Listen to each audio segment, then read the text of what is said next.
Hello and welcome to the show. I'm your host, Una Duncan, and today's guest is someone you might have recently seen on The Today Show or The Kelly Clarkson Show, or maybe on your local public radio. And no, she's not an author or a politician or an actor in an upcoming movie. She is a mall walker. Yep, you heard me. Mall walking, like when seniors get together and they walk purposely around a mall and they pump their arms. Except when my guest, Krista Katwood, does it, she's doing it wearing a bright neon pink windbreaker onesie and a fanny pack, and she's got some LA Gear footwear, and she's blasting some sweet 80s tunes from a ghetto blaster. And she has up to 130 other mall walkers behind her. She's been doing this at the Lloyd Center in Portland, Oregon. And obviously, I love this so hard, but it's not just me. There is something about what Krista is doing with the mall walking that is getting a lot of media attention. So today we talk about how Krista absolutely hated working out with a deep-seated passion before she started this, and how mall walking actually fixed that. We talk about what it is specifically about malls that needs reviving, and how mall walking can actually contribute to community building. And we talk about why stopping and eating an Auntie Anne's pretzel in the middle of your workout might actually be okay. And my favorite part, I loved this. I asked Krista what her goal is with this mall walking. And when she tells us, you are going to feel the power of a clear and specific goal. You are going to love this. It's time to get your head out of your ass and start creating a life of no regrets. Whether you want to lose weight, get rich, or manifest a hot threesome on the beach, you're gonna want to turn this up. This is Goals, Grit, and some woo-woo shit with your host, best-selling author and professional butt kicker, Una Duncan. Hey, Krista. Hello, Una. Good afternoon. Dude, I am so excited to chat with you. And it's a big day for you because you have the Kelly Clarkson Show episode that you were on is coming out today? Yes, it's coming out today, and my local time is about 3:00. It's 1 now. So the countdown begins. Oh, that's so fun. Okay, well, I'm definitely going to ask you about the phenomenon that is the amount of attention you're getting for this. But first of all, I want to take you back to the beginning because you told People magazine that you hate working out with a deep-seated passion. And that wasn't past tense. It was present tense. It's still pretty active. Is it? Okay, good. Okay. I want to delve into that. But can you tell me exactly what feels like torture about working out, and how did mall walking fix it? Totally. It's a long story. It goes way back to Girl Scout camp. So I grew up as a severe asthmatic. So I had terrible asthma. My sister, who actually co-produces the walks with me, we were both in and out of the hospital growing up with asthma attacks for weeks on end. So gym class was not something that was ever accessible to us. And as a result, anytime I would find myself trying to work out, my heart rate would get elevated very, very quickly. I would get super uncomfortable. And as an adult, when I was like, I live in the Pacific Northwest, I want to try hiking, I found myself having panic attacks because my heart rate would get up so high. I'd get so uncomfortable. I would start to get really dizzy and want to throw up. And I also just have a crappy attention span. So hanging out on a treadmill is just not fun for me. To keep my brain engaged and focused in doing exercise is really, really hard. So one thing that I like to say I've gained with age is some amount of wisdom and some amount of ability to hack into this wild brain of mine. And I decided, all right, I know movement is good for me. That's pretty much across the board. No matter where you stand in life, movement is important. And so if I want to age in a way that feels good and graceful, and I'm able to use my body in its best capacity when I'm 80, then I got to kind of start now. And so I started thinking about it, and I said, okay, well, if I'm going to do this, and if it's going to feel sustainable, it needs to keep me motivated, excited about it, and wanting to show up every week. And I know myself well enough to know that it needs to be really ridiculous. It needs to feel like an event. It has to be fun. The only thing that would keep me on this one elliptical bike at the gym was it was gamified, and it was like you were a miniature thing and going through somebody's backyard. Like, I need that level of silly in order to stay interested in it. So I flash back to when I used to work at a mall in a lens crafters when I was in my 20s. And I remembered the mall walkers that used to go there. I remembered these moms. There was a mom mall walker group, and it was a rich person mall. So they had all their like matching yoga pants and tops and their very expensive strollers. And they would trot past the store and circle up and look ridiculous. And I would laugh. And then the older folks would come in, all the retirees. And that's what most people think of when they think of mall walkers, are the retirees in their tracksuits. And as soon as I flashed on that, I was like, that is it. It's silly. It's fun. It's free. It's in a public space. And I love vintage fashion. I love oldies music. I love music out of the 80s and 90s.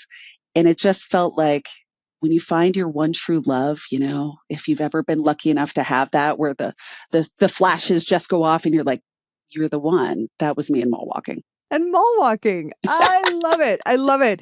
It's so funny. When I read that your criteria were that this is what I read, that it was ridiculous, that it was collaborative, and that there were costumes. I was immediately like, oh my fucking soul sister, because I started teaching fitness classes, not because I had any interest in like physical exertion, but because it was enough like musical theater to fill my needs. Ridiculously fun, like colorful costumes, spandex, dumb music, and everyone looking at me. And I was like, and we're good. I love that you were a theater kid, because I was obviously very much a theater kid too. Yeah. Okay, here's one thing though, Krista. When I was looking at other articles about you, they all tell the story that you came to mall walking because you were motivated because you had gained 40 pounds after getting together with your partner. And is that because they wanted to put a weight loss spin on this, or is that also true? I mean, it's also true, because so I did gain 40 pounds over the course of a year and a half. My girlfriend's a feeder, and it's not that I necessarily wanted to lose weight. I think they did sort of focus in a little bit more on that. What I wanted to do was feel comfortable in my own clothes. And there's a quote in one of there that I still say. I was like, when your underwear starts to feel uncomfortable and it hurts, that's when you know it's a sign that something's got to happen.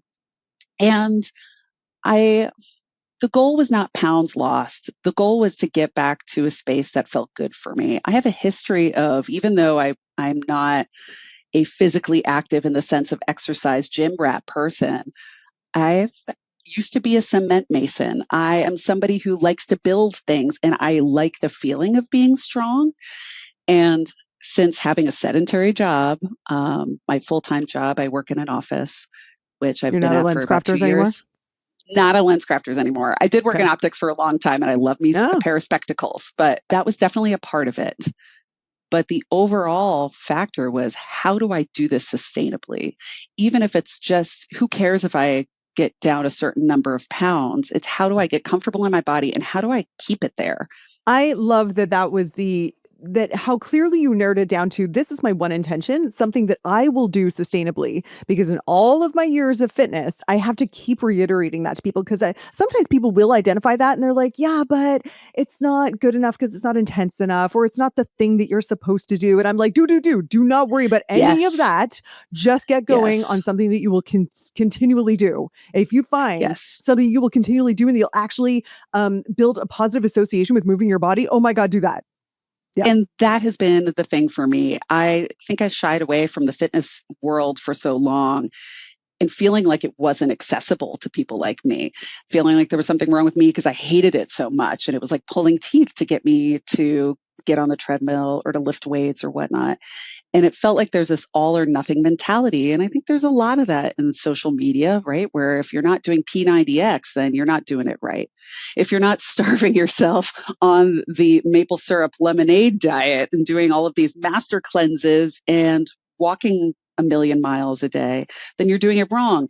And I think what's important to me as somebody who's sort of leading this movement, for lack of a better term, is continually reminding people, look, I am not a fitness expert.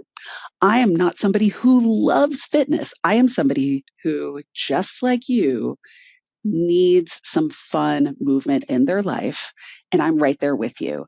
And so the people who are coming are people who, like you said, feel like there's not really a place for them. Maybe they're recovering from surgery. Maybe they're just trying to get a couple extra steps in, but people who felt like the regular gym life, for lack of, to generalize here, isn't for them. And making fitness feel more accessible, having an easy entry way of working free or inexpensive, if you're thrifting your outfits into their life, has become that. First of all, I want to give you a shout out for the retro fitness references like P90X and the Master Cleanse. My hat goes off to you. We can work Tybo in there too. Oh, I love it. I love it. Tony Little. Yes. Oh, I'm with you every step of all of this. So now I want to bring us back to the story. So you decided mall walking. That's going to be my thing. And then, so did you call the mall and say, hey, can I lead a parade in ridiculous costumes? Or tell me about that. What was the next step there? So I will say that should have been my first step. Instead, the first step was picking the outfit. Was that the first step? The first step was, what am I going to call it? And then the second step was, who's going to come? And so I kind of put it out on Instagram. I said, who wants to do this crazy thing with me? Because I have this idea. Who wants to go with it? And the response was huge. I had a lot of people say they wanted to do it. And so I just picked a date. I looked at the calendar. I picked the date. I made a flyer.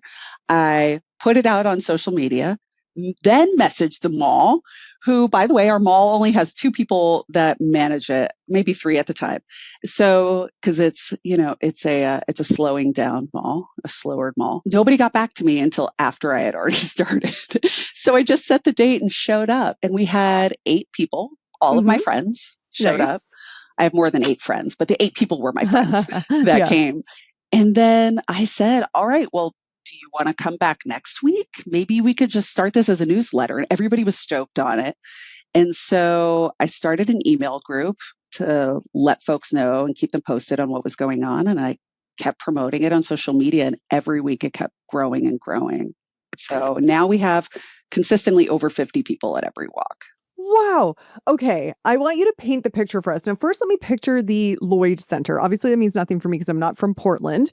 Are we talking about like a fancy mall with like Gucci moms? Are we talking about like a gritty, urban, lots of old men playing chess in the food court mall? What are we talking about here? We are talking about something completely different.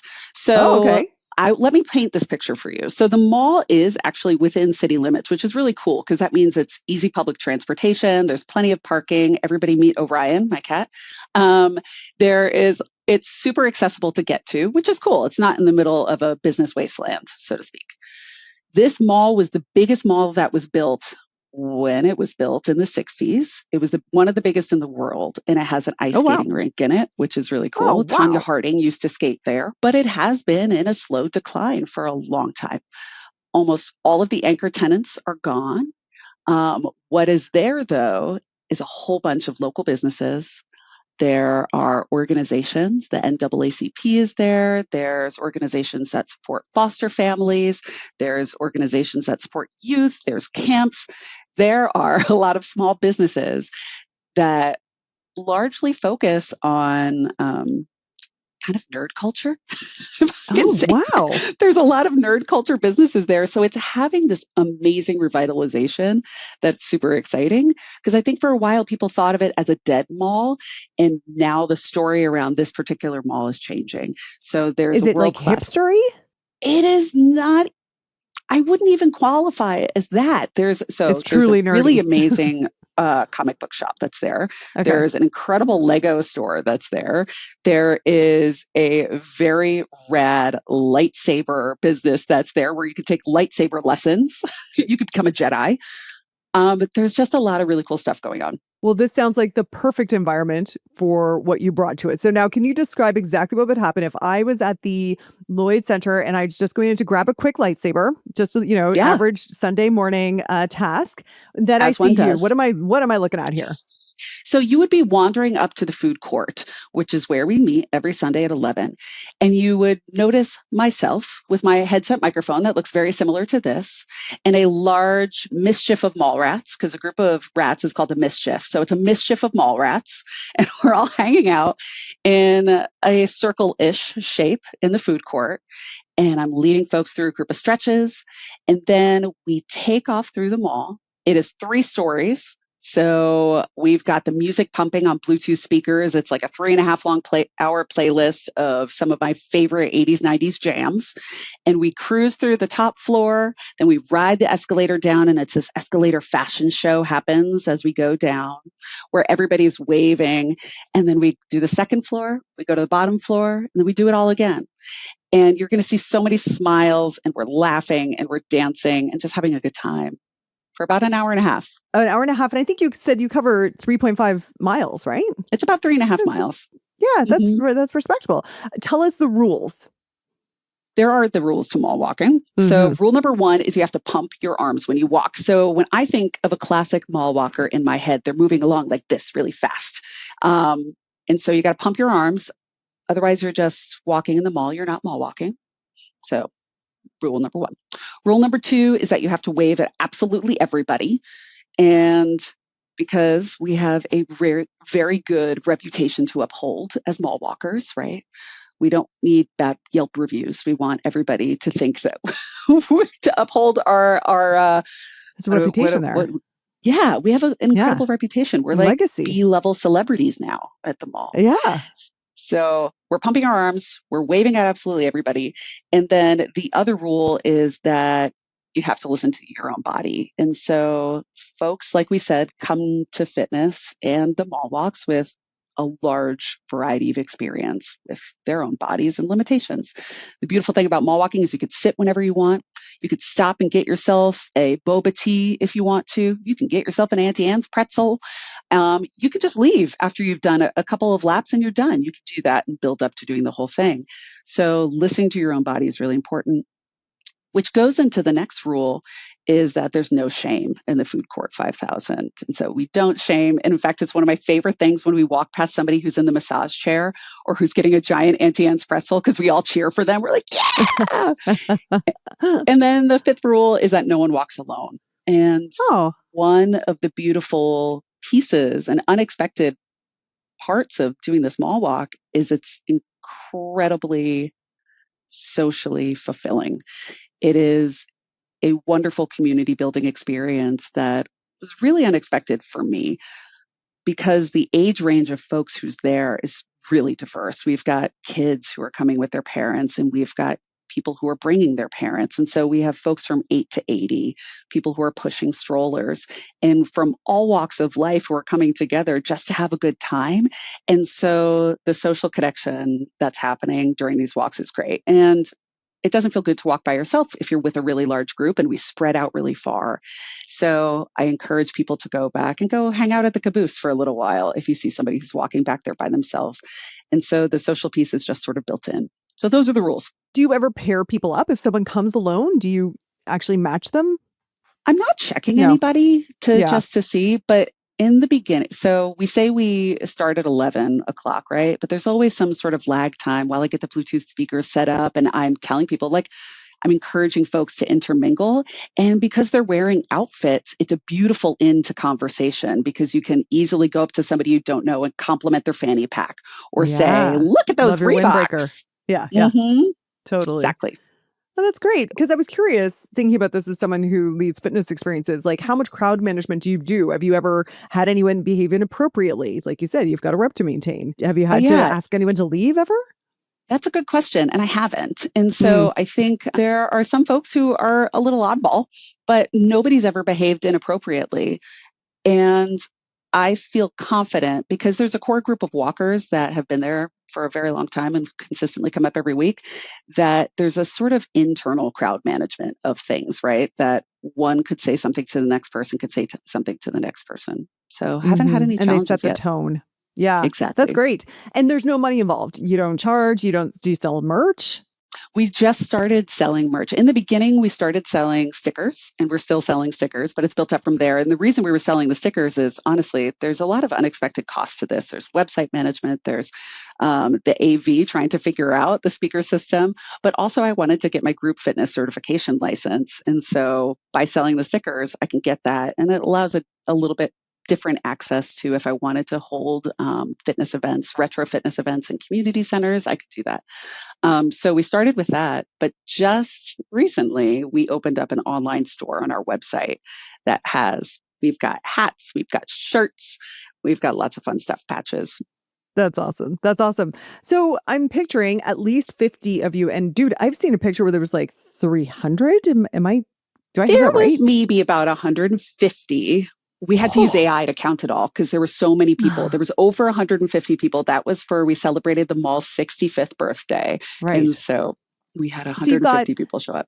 between 50 and 100 people marching through the mall with their big swinging their elbows and the music's Uh-huh. blasting and everyone's having so much fun.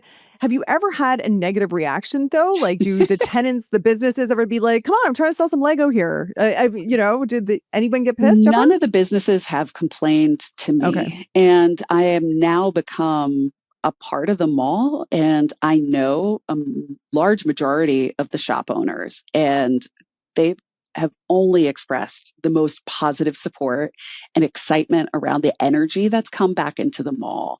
When I started these walks on Sundays, a lot of the shops weren't open. And now a lot more of them are because they're seeing more traffic coming through, which is amazing. I've heard through the grapevine that somebody's sales on Sunday are up 50% since we started the walks, which is great. And it's a community. I think if people rethink what malls are supposed to be and can look at this particular mall, and I would argue should be a goal for a lot of other malls, if we can start to look at them as community centers to where we can have relationships with the shop owners. I'm going down and I'm waving and I'm promoting the businesses when we're going by. I'm saying, hey, Tim. Hey, Jason. Oh my God, everybody, it's Christian. And talking about them. There's a shop in our mall that has a tortoise named Pumpkin in it. And every time we crowd around and we go say hi to Pumpkin, and I'm able to talk about things that are going on in the mall and lift it up in the same way that they turn around and they lift what I'm doing up too. So it's symbiotic.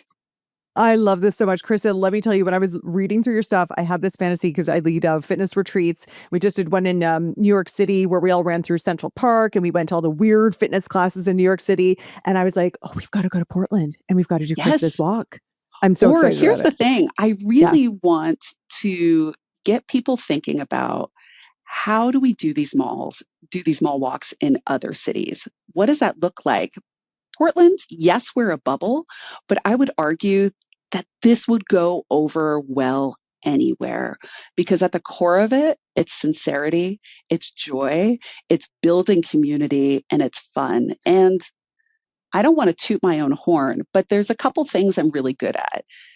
Yes, I'm a performer and I find myself being, on stage, centering myself.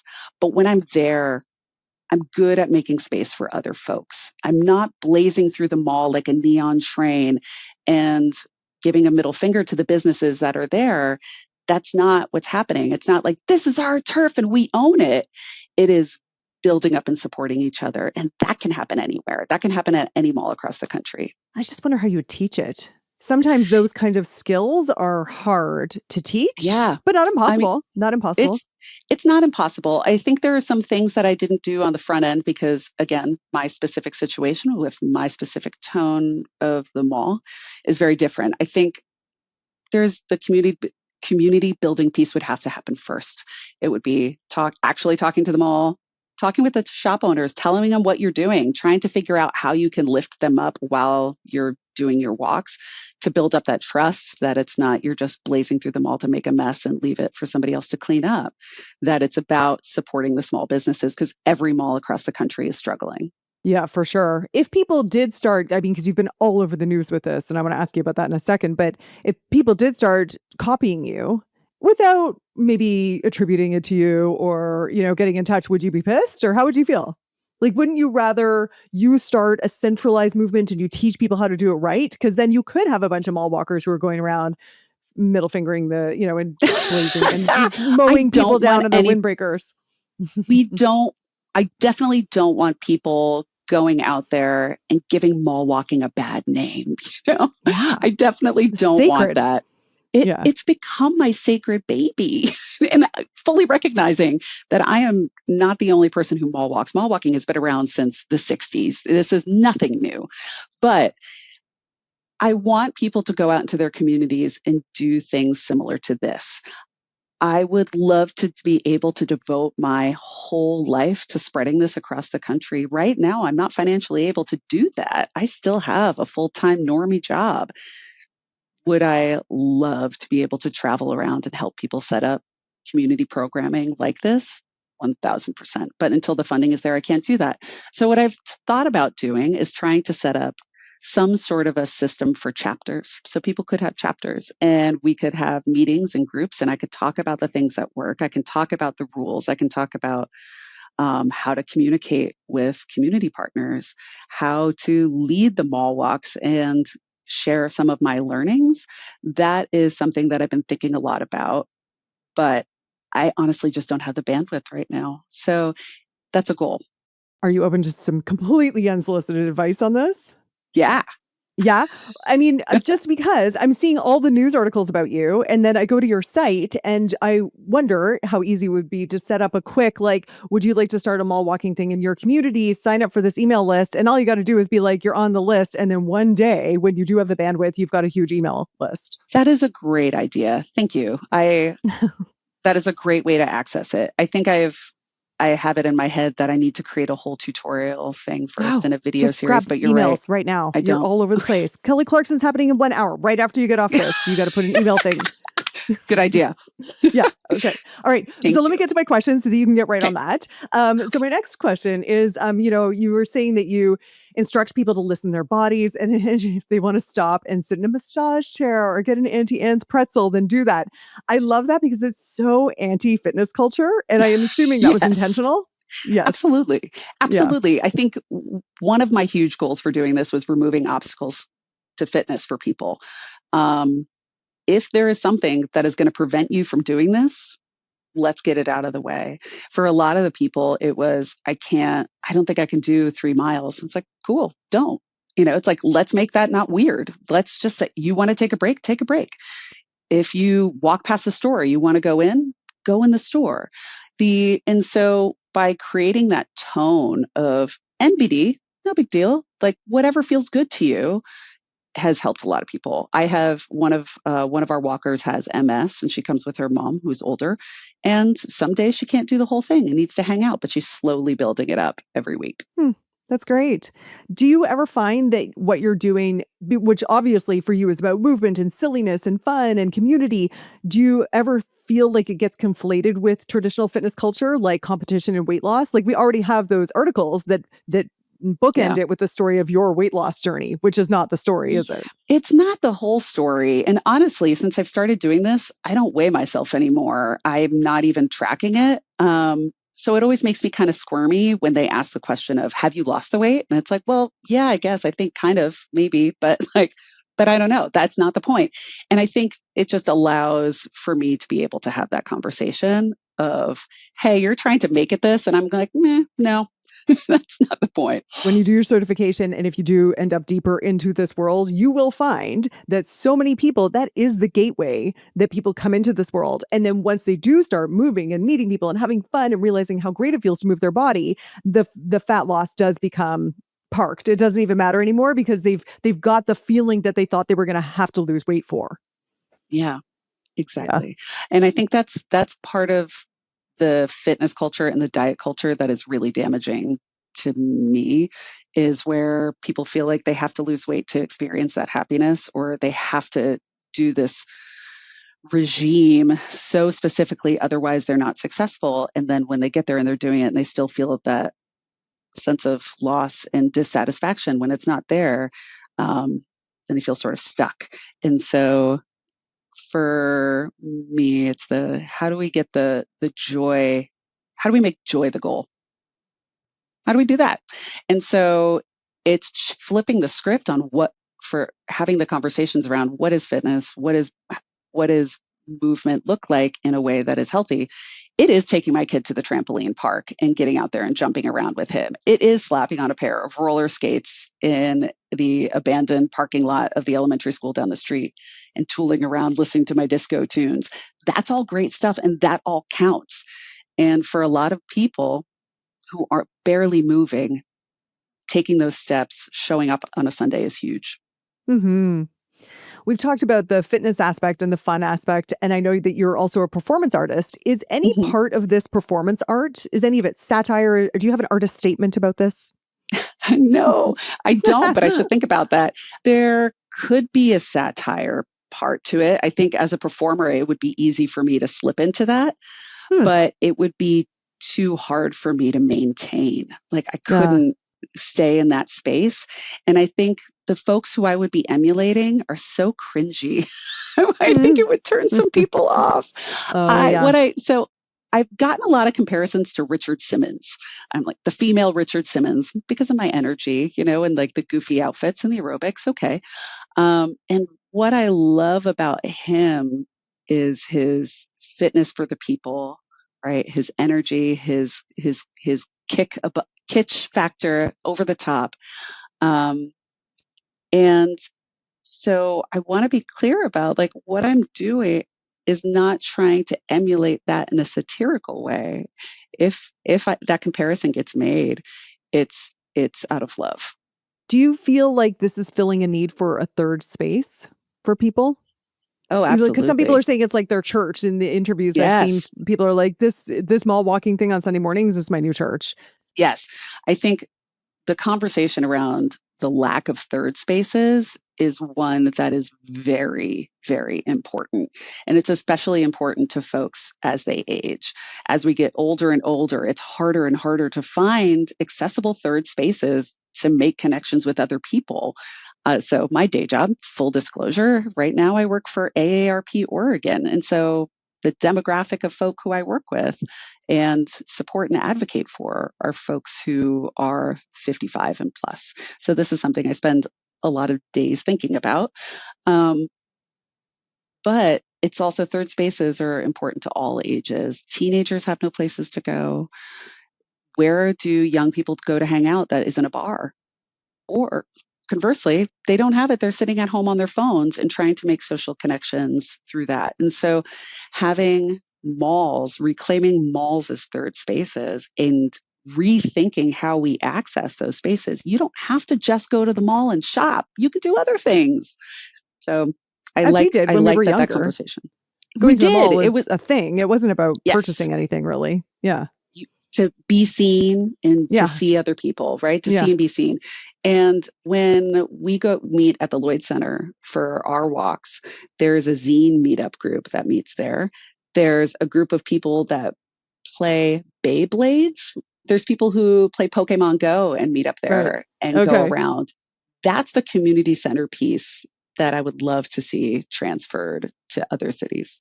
Well, apparently it's hitting a huge note. I mean, you were on the Today Show and today Kelly Clarkson, and you've only been doing this for like a handful of months, I think. It's been Why 7 do you months think now. but why do you think it has exploded? Why do you think everyone who hears that someone is mall walking in a silly outfits and blasting music, why is everyone like, "Oh my God, we gotta know more about this. Let's," and you've got 130 people coming. Why do you think people are freaking out about this?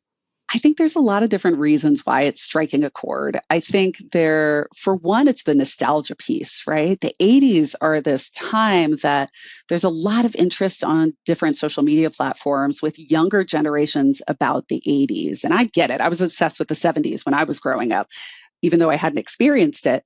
So you have these 20-something-year-old influencers who are living their lives stylistically. There's cultivating a life around this time period, and everybody who is older, younger, is looking at this decade through rose-colored glasses and is just intrigued. And there's this like, what is it like?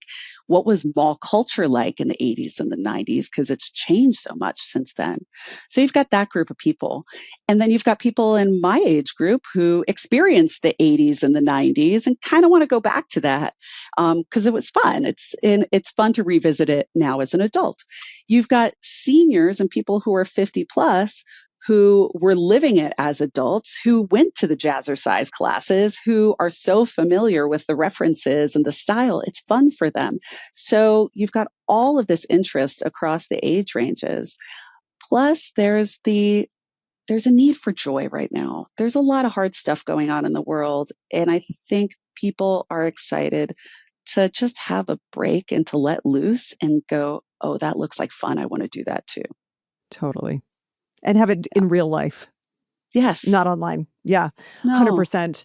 I wanted to ask you about the clothes. I know that you encourage fun thrifted outfits. Is it, in your mind, is there at all a conflict about marching through a mall with all repurposed clothes? It would be in some malls, but our mall actually has a vintage clothing store in it. So there's that, Oh my which is gosh, pretty cool. wow. Yeah, that is But I cool. also think, it's hard to find a vintage outfit top to bottom. You end up mixing anyway, right? Like I'll wear leotards underneath that I purchased new, or spandex leggings sometimes that are new. And so you can mix it up.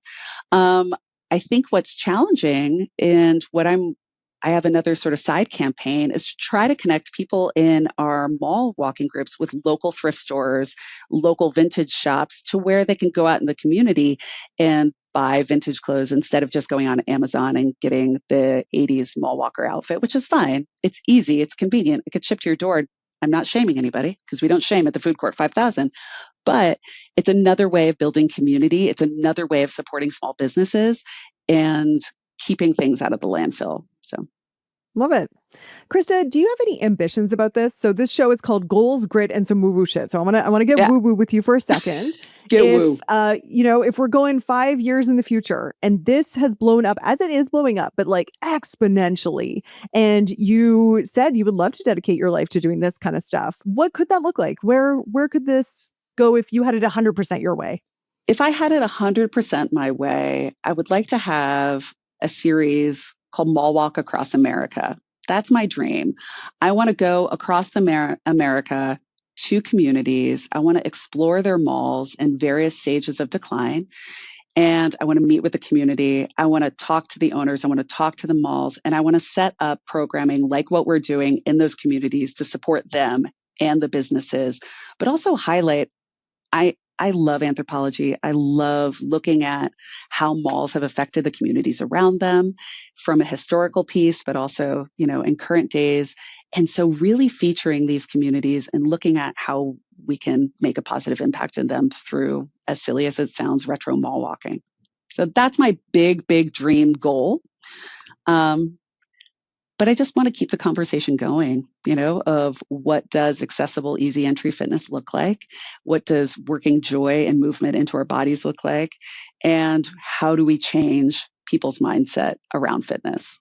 Dude, I had absolute goosebumps when you were saying your big vision. It was so clear. Guys, do you feel that? That shit's happening. I totally think it's going to happen. I mean, visualization is important, right? Like Yes. getting your goals out there is important. And it took me a while to sort of narrow in to even be able to answer that question. It's hard to even. But you rose right to it. You knew.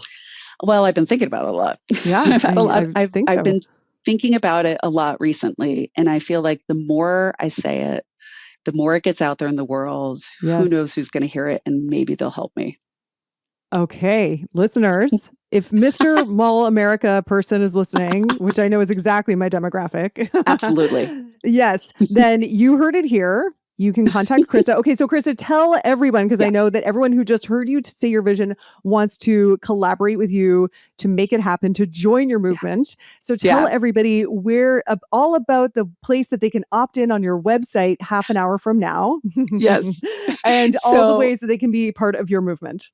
So you can go to foodcourt5k.com, and that's our website. We've got our store there, but you can also join up with our email list. We already have a general email list for folks who are interested in our walks, what we're doing. It's hilarious. It's a fun, good time. It comes out every other week. And apparently I'm going to start another email list for folks who want to join up with the walks and maybe are interested in starting them in their community. They can sign up there. We're going to make a button. Yes. I love it. I love it. Krista, I know that you are doing a hell of a media tour right now. I so appreciate you coming on my show. I've loved meeting you. I'm such a fan of what you're doing. Thank you. Thank you so much for having me, Una. I really appreciate it. This was awesome. Okay, dude, I really did get goosebumps when she said her goal, because I was like, that's happening. Did you feel it? That's what it sounds like when someone is crystal clear on what they want. And I don't think Krista knows how it's going to happen. So keep that in mind. The clarity of her vision doesn't come because she knows how it's going to happen. It comes with knowing exactly what you want and being able to feel it happening. And here's the other thing that struck me. When Krista said her vision, she was clear And I could tell she was feeling how awesome it would be. But there was also no desperation or striving energy around it. She wasn't all like, call me about it. She was like, here's what I want. Maybe someone listening will be able to help. But you also know that in the meantime, she's not going to be like waiting by the phone, feeling stressed out that this isn't happening. She's going to be leading the mall walks and having even more fun and coming up with awesome ideas. And in doing so, attracting even more people to her vibe and her vision. And when she does that, it's like inevitable that this is going to happen. So after we shut off the recording, we chatted a little bit. And I told her that I was sending all of my woo-woo vibes to her vision. And I'm kind of guessing that a lot of listeners were doing the same. And I would love to do the same for you. So if you have a clear and compelling vision of your goal right now, and it doesn't have to be a big, across America thing, anything that really lights you up, and you want to share it as a voice note on my SpeakPipe feature, you just go to the show notes, you press the SpeakPipe button and record, or I think it's a link, and you record. And you can do this anonymously if you want. And I will send you my woo-woo best wishes for your goal. And maybe I'll play your clip on the show. And a lot of other people are also going to send you their best loving vibes as well. As Krista said, you never know who's listening. Okay, do it now. Don't overthink it. I can't wait to hear your vision. Okay, until next week. Hey dude, thanks for listening. If you like this episode, make sure you're subscribed so you can get the next one. And by the way, if you rate and review this podcast, it really helps me get found by other people who need some goals, grit, and some woo-woo shit. And be sure to connect and DM me at Una Duncan on Instagram and let me know what you thought of the episode. Chat soon.